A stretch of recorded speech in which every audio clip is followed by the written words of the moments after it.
جیسی بھی طوفان آئے، جیسی بھی آندھیاں آئے، آ کر چلی جائیں گی، تمہارا پتا تک نہیں اکھاڑ سکے۔ اس لیے کہ یہ وہ اسلام ہے، 1400 سالوں سے اس پر کتنی مرتبہ طوفان آئے، کتنی مرتبہ ایسے ایسے ظالم آ کر کے اس کے پتے نوچنے کی کوشش کرتے رہے، لیکن اسلام پھل رہا ہے، پھول رہا ہے، آج بھی ہے۔ اور آپ کو میں بتاؤں، وہ یورپ جو اسلام کی دشمنی میں سب سے آگے ہے، لیکن پوری دنیا کی آج ان کا ڈیٹا نکالے تو پتا چلے گا سب سے زیادہ یورپ میں پھیلنے والا کوئی دین ہے تو وہ دین اسلام۔ تم جتنا ہی دباؤ گے اتنا ہی یہ اٹھے گا۔ اسلام کی فطرت میں، قدرت میں وہ لچکتی ہے، جتنا ہی دباؤ گے اتنا ہی وہ ابھرے گا۔ میں نوجوانوں سے کہنا چاہتا ہوں، تم اپنی زندگی گیم میں، انٹرنیٹ کے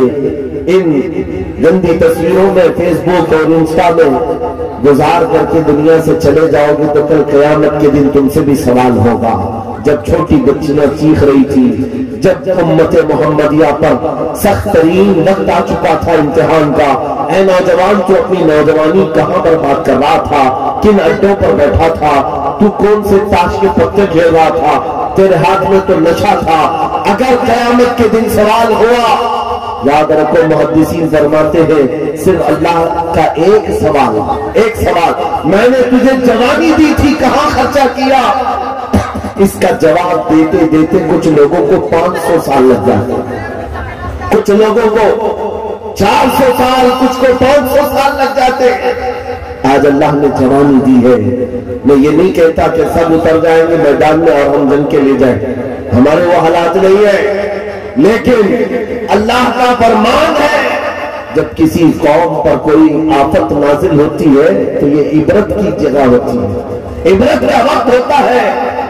انسان کو چاہیے کہ وہ اپنے اندر اور باہر کو صحیح کر لے، اپنے اندر اور باہر کو سدھار لے۔ یہ رات بھر گانے سن کر کے سونے کی عادت کو بدل دے، نمازوں کو ترک کرنے کی عادت ختم کر ڈالے، اپنی نیند کو سب سے زیادہ اہمیت دینے کی عادت ختم کر ڈالے۔ تمہیں اگر جنت کی خواہش ہے تو یہ دنیا کا عیش چھوڑ دو۔ اگر مصطفیٰ کریم صلی اللہ علیہ وسلم کے پڑوسی بننا چاہتے ہو جنت میں تو یہاں کی عیاشیوں کو ٹھوکر مار، تمہارے لیے بہت خوبصورت جنت ہے جو اللہ تعالیٰ کی طرف سے بنائی ہوئی۔ میں ان دنوں میں آپ سے وہ آیت کریمہ پڑھ کر سنا رہا ہوں جب حالات ایسے سخت ہیں، لوگ کہتے ہیں مولانا ابھی بھی آپ کہہ رہے ہیں کہ یہ آیت کا ترجمہ سنو۔ میرا فرماتا ہے وہ اللہ ہے جس نے اپنے رسول کو دین حق کے ساتھ بھیجا اور ہدایت کے ساتھ بھیجا، اس لیے بھیجا کہ یہ دین پوری دنیا میں غالب آ جائے، یہ دین پوری دنیا میں غالب آ جائے۔ توجہ چاہتا ہوں، جب ہم یہ بات کرتے ہیں تو کچھ لوگوں کو لگتا ہے کہ اس زمانے میں یہ دین کیسے غالب آئے گا،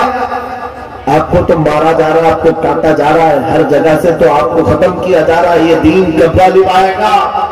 میں کہتا ہوں اس طرح کی اور بھی ظلم آ جائے تب بھی میں کہوں گا کہ دین غالب آئے گا، کیونکہ یہ میرا قول نہیں، میرے رب کا فرمان ہے، رب کا فرمان ہے۔ اللہ کریم نے فرمایا ہے کہ ہو کر رہے گا،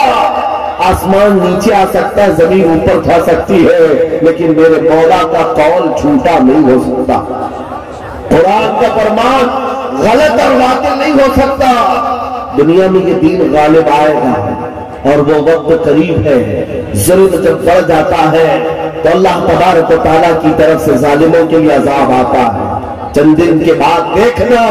جب رب تبارک و تعالیٰ کی پکڑ ہوگی ان ظالموں کی، تم ان کو اخبار کے کسی کونے میں بھی نہیں پاؤ گے، ان کا نام و نشان ختم ہو جائے گا۔ ہم یہاں پر تاریخ کے جھڑکوں میں دیکھتے آئے ہیں نبی پاک صلی اللہ تعالیٰ علیہ وسلم کی عظمت اور ان کی شان پر بھونکنے والے کتے چند دنوں کے بعد ایسے غائب ہو جاتے ہیں، ان کا کوئی پتہ ہی نہیں ہوتا، ان کا نشان یہ نہیں ہوتا۔ آپ کو میں تاریخ پوری اگر بتاؤں، ایک دو نہیں کئی گستاخ رسول آئے،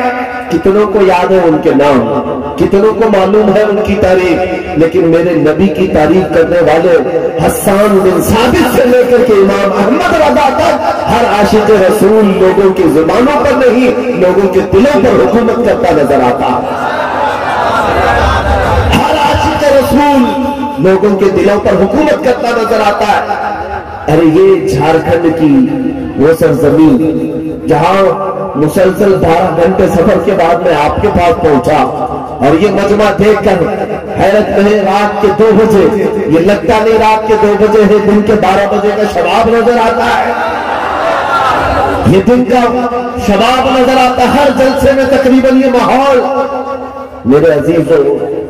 میرے لیے لوگ 2 بجے تک جو انتظار کر